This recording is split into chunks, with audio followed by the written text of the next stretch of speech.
War is always on the horizon along the no man's land separating Azerbaijan from neighboring rival Armenia. For example, maybe after 2 hours we will attack.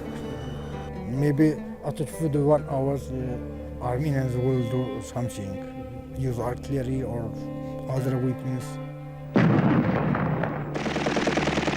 The two countries fought one another from 1988 to 1994 in a protracted, bloody conflict. 50,000 soldiers were killed, and over 1 million civilians displaced from their homes. A ceasefire was eventually signed. But when the dust settled, the Azerbaijani enclave of Karabakh fell into Armenian hands.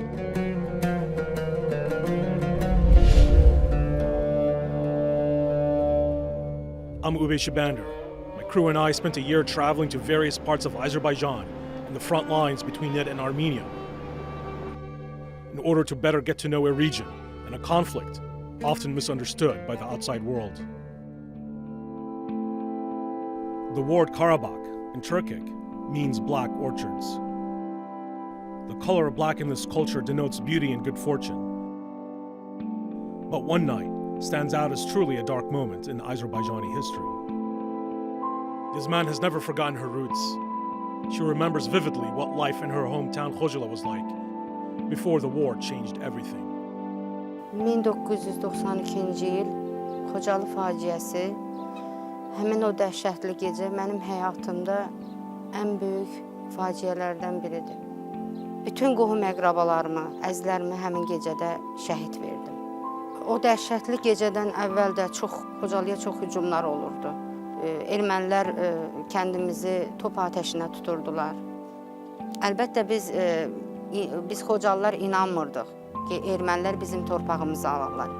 Bizim insanlarımızı qətlə yetirərlər, vəhşicəsinə qətlə yetirərlər. Ağ qarın üstü sanki elə bil ki, qırmızı yaylığa, lalələrə bəzənmişdi. Qızıl alqanın içindəydi.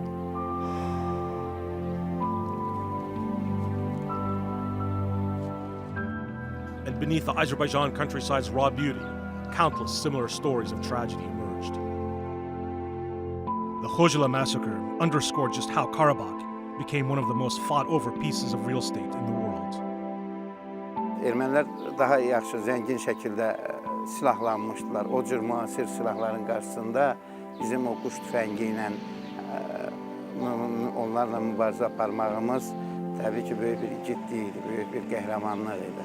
Onlar ateş açanda kənddə insanları vahimiyə salırdılar, qorxuya salırdılar. Müharibə gedərkən düşmən tərəf, düşməndə bir hissiyyat olmur. Yəni mərhəmət olmur düşməndə. İnsanları ancaq öldürüm, o cümlədən də ermənilərdə həmçinin mərhəmət yox idi. The war has now become a tense standoff. Here on the line of contact separating these two ancient adversaries, life goes on. On just the other side of this burn, the last major battle, the Karabakh War, was fought. But today, the farmers here in these cotton fields are attempting to live their normal lives without the fear of artillery shells slamming into their fields or their families. Baku, the Azerbaijani capital, was once a little-known village where crude oil would spring from the ground on the far fringes of the Russian Empire. Nearly 4 decades ago, it was a city, once on the verge of disaster. But today, with the benefit of natural gas riches and modernized infrastructure, officials here have vowed that the past will never repeat itself. In 2016, fighting erupted in a brief 4-day clash in Qarabağ, and Azerbaijan's heavy investment in new military technology paid off on the battlefield. And in May 2018, Azerbaijan launched a surprise special operation high in the mountains of the autonomous Nakhchivan Republic. In both instances, Azerbaijan managed to retrieve some of its lost territory. The loss came as a shock to the Armenians. Azerbaijan hoped that the battlefield gains could lead to an upper hand in the negotiating table. Gün gələcək və bugün işğal altında olan torpaqlar azad olunandan sonra orada qaldırılacaq Azərbaycan bayrağı azadlıq meydanına gətiriləcək və hərbi paradda göstəriləcək.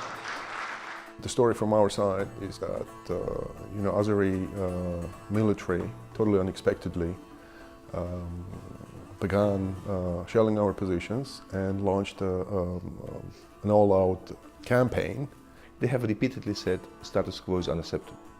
What the last escalation showed, it's not only unacceptable, it's unsustainable, it's impossible to keep it that way.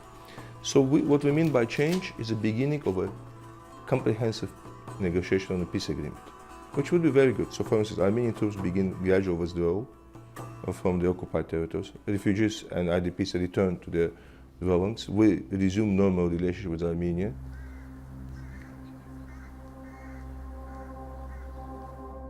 Major General Hussein Mahmudov is Azerbaijan's chief military spokesman and a key architect in what his Ministry of Defense said were radical defense reforms meant to create a strong army that could one day regain occupied Karabakh. I'm sure that when it comes to military balance, it's shifted towards Azerbaijan. You mentioned two major events that happened over the last 2-3 years. It's April events of 2016 and the recent operation in Nakhchivan. We succeeded to liberate Günnüt village and altogether up to 1,000 hectares along the border between Nakhchivan Autonomous Republic and Armenia. And now we enjoy the control over strategic heights along this border. I am sure that we really enjoying advantage of Armenia in every aspect of military balance. Armed forces is number one priority for our government because we know nowadays if you don't have force capable to face any sort of challenges and threats, you cannot provide normalcy in your society. Unfortunately, it is true, as I mentioned, because international law doesn't work and we have to rely only on our might. The Azerbaijani military gave us exclusive access and was eager to remind us that their forces were merely 70 kilometers from the Armenian capital of Yerevan.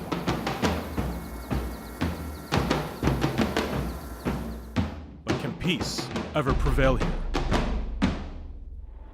But Azerbaijan and Armenia's positions in the Caucasus means that any future conflict will not likely remain contained.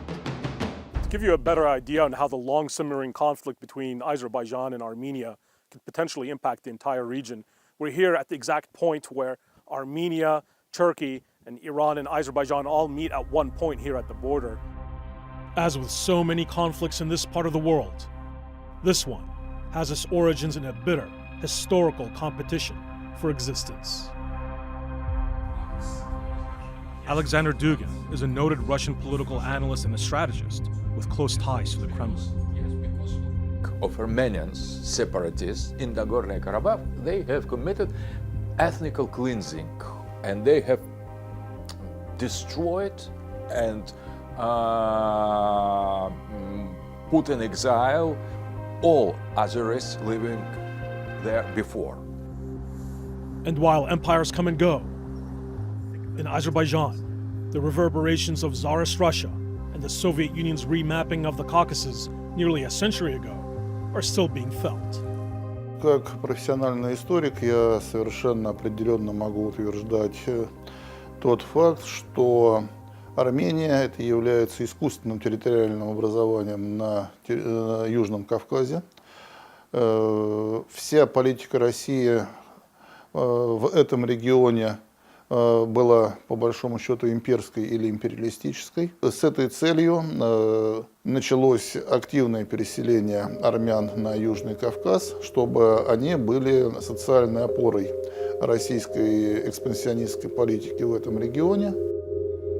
Haydar Aliyev, who would become the future leader of Azerbaijan, was once a senior member of the Soviet Politburo at the highest levels of power in Moscow.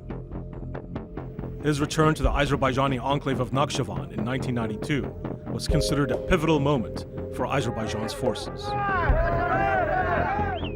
He rallied the troops right when all seemed lost.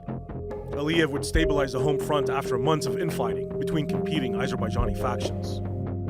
And it was around that time, with Azerbaijan facing calamity on many fronts, that one American journalist who would grow close to Haydar Aliyev found his way to Azerbaijan. Thomas Goltz describes himself as a rogue and accidental war correspondent. Fluent in both Turkish and Azeri, he was there and bore witness firsthand to the horrors of the Karabakh War. It's a long story. I first arrived in Soviet Azerbaijan, and by mistake, I was on my way to Soviet Uzbekistan, and by a series of coincidences ended up in this place called Baku. This was late June, early July 1991. A couple of really intense weeks here. Got up to the Qarabağ front, burning towns like a place called Chaykent, and even visited the late great president while he was in exile in Nakhchivan. Then the Soviet Union fell apart, starting with August 19th, 1991, and that's when the war really began. What's the genesis for this conflict between Azerbaijan and Armenia at its root cause? Territory. Easy as that, territory. It's all about lands. Yeah, I mean that some people would like to make it into a religious conflict. I've never believed that. It is about land as well as, what's the word I'm looking for, demographics. That the Tsarist Russians, back in the 19th century, started bringing in not just Armenians, but Germans and various others to replace the Muslim societies, Azerbaijani, Talush, Kurdish, and others, in the South Caucasus region. Thomas lost close friends in the war. His book, Azerbaijan Diaries, remains the definitive account of the conflict.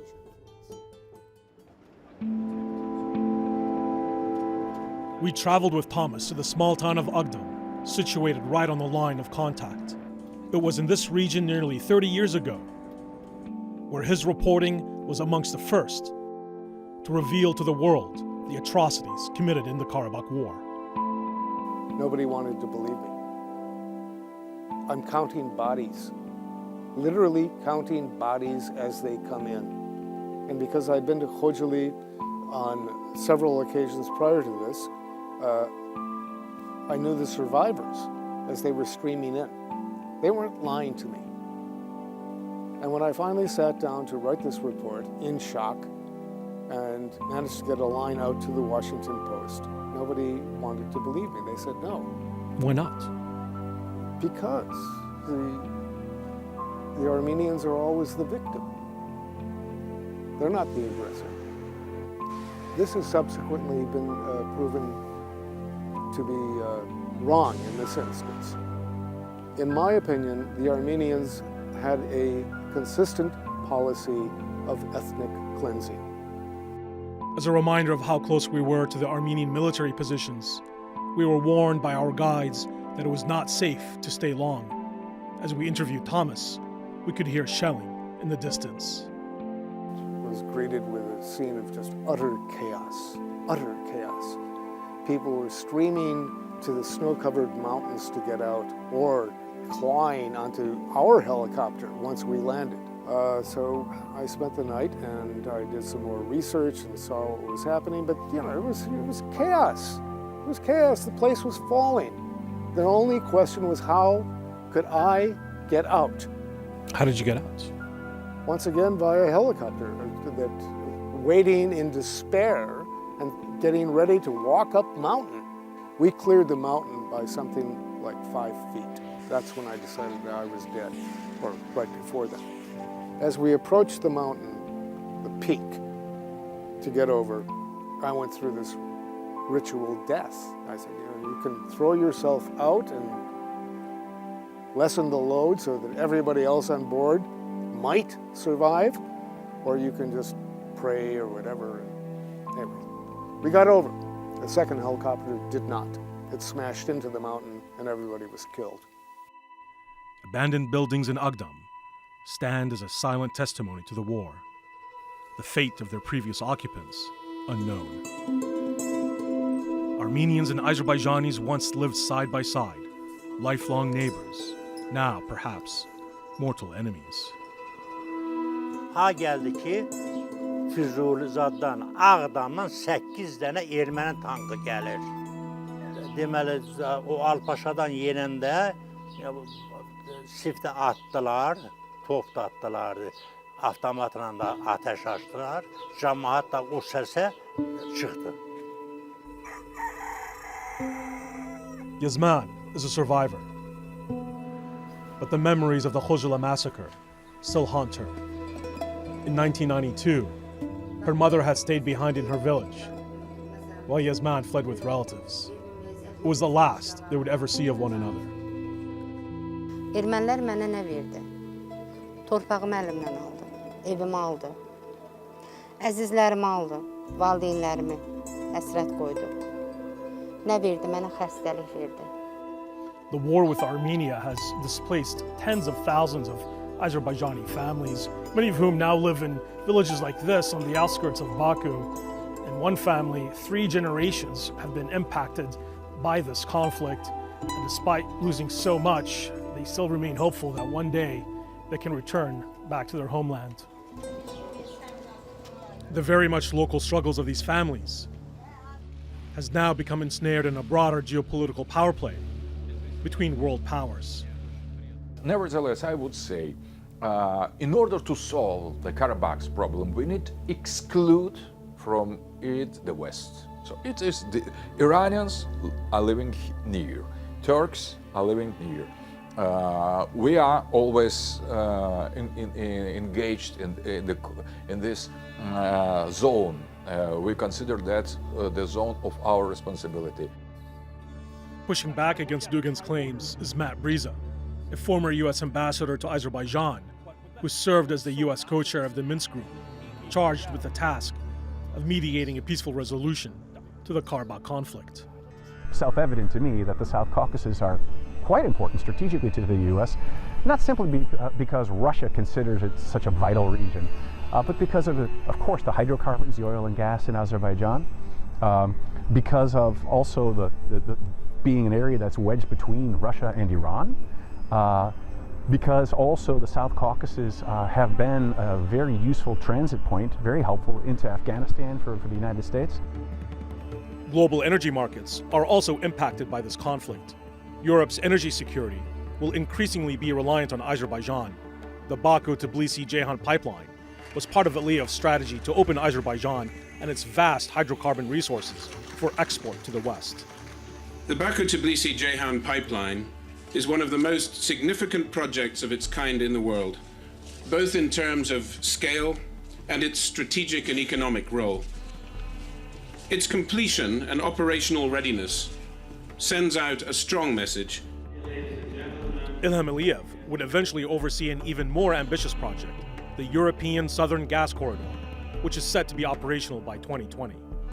That mega project will connect Azerbaijan's Shah Deniz field with Western Europe for the first time. As a result, Russia's near monopoly over Europe's energy supply will be seriously challenged. But geopolitics sometimes makes for strange bedfellows. Russia has agreement with Armenia, military agreement, but those military agreements very clearly say that Russia will help Armenia if somebody attacks Armenian territory. But Russia recognizes that Nagorno-Karabakh is territory of Azerbaijan. The conflict in the South Caucasus may be in Russia's backyard, but that's not going to stop Uncle Sam from getting involved. Driving home that point was U.S. President Donald Trump's hawkish national security advisor, dispatched to Azerbaijan and Armenia. Extensive discussions about major issues in the region. Obviously, we talked about the Nagorno-Karabakh conflict. We talked about our efforts to stop Iran's malign behavior throughout the region. Azerbaijan's rich energy resources and location makes it key to U.S. interests, and with a vast Armenian diaspora, U.S. policy attempts to walk a fine line. That the United States views the U.S.-Armenian relationship as being a top priority. This is a region that's strategically important to the United States. But even old adversaries talk every now and then. Diplomats in Baku still hope that peace can one day be attained. So Armenian aggression against Azerbaijan continues, and Armenia still continues to occupy Azerbaijan's territories. Along the line of contact, Armenian and Azerbaijani soldiers are sitting face to face. But what have changed in Dushanbe, there was a Commonwealth of Independent States Summit meeting. My president had a talk with Armenian Prime Minister. And Azerbaijan once again demonstrated its a constructive approach and goodwilling towards the resolution of the conflict. Really, if you look at the conflict, it reminds everyone a scenario of the First World War. And recently, we, the international community, celebrated centenary of the end of the First World War. But unfortunately, the scenario of the First World War is alive in the context of Armenia-Azerbaijan conflict. If peace does become a reality, can Armenians and Azerbaijanis ever live together side by side again? I do believe that ethnic reconciliation is possible, and therefore it demands a lot of effort from both sides. The Armenians have installed a rump state in Karabakh that they call Artsakh. It is not recognized by the United Nations. Azerbaijan views it as an illegitimate entity, and the UN Security Council has called for Armenia to withdraw its forces from the occupied areas of Azerbaijan. But Armenia's insistence on gaining international recognition of occupied Karabakh remains a major point of contention. The assertion that Nagorno-Karabakh is independent is yet another outright lie. Armenia was and still is directly responsible for the creation of the subordinate puppet regime.